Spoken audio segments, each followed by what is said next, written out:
going forward once these other countries are spending more? By having a unified system, I think we're going to have stronger peace, better peace, and I think we have that. You know, when I went to NATO, they were broke. When I first started this whole thing, it seems like a long time ago, 9 years, right? But they were broke. I knew it immediately. I said, you guys are broke. They weren't paying their dues. 7 of the 28 countries, at the time it was 28, were paying their dues, but they weren't paying very much. NATO was broke. Then I said, you're going to have to pay, and we did a whole thing, and now they're paying a lot. Then I said, you're going to have to lift it to 4% or 5%, and 5% is better. And they just, I guess they're voting on that today, but they're going to be lifting it to 5%. That's good. It gives them much more power. Mr. President, if there's language in the final summit declaration about aggression by Russia, would you be okay with that kind of language? Well, I'll have to take a look at it, but, you know, I'd like to see a deal with Russia. As you know, Vladimir called me up. He said, can I help you with Iran? I said, no, I don't need help with Iran. I need help with you. And I hope we're going to be getting a deal done with Russia. It's a shame. 6,000 soldiers died last week.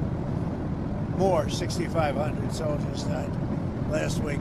Russia, Ukraine, a war that never would have happened if I was president. So enjoy your flight. Let me ask you one more follow-up. In your comments just now about Article 5, that will probably make some people in Europe concerned. Can you clarify what you mean? Are you still committed to mutual defense? I'm committed to saving lives. I'm committed to life and safety. And I'm going to give you an exact definition when I get there. I just don't want to do it on the back of an airplane. Okay? And one other question on energy. What's your take on the oil price situation right now, and are you concerned? Great. I love it. It dropped almost $10 yesterday.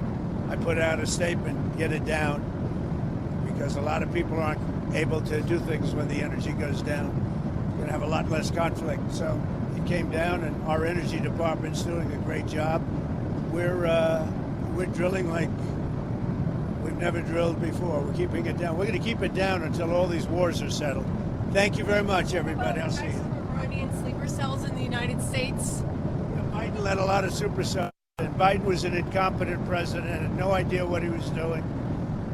He hardly ever signed a document. Other people signed documents for him with the auto pen. It was gross incompetence. And among everything else, he let a lot of supercells in, many from Iran. But hopefully we'll take care of them. What Biden did to this country should never be forgotten.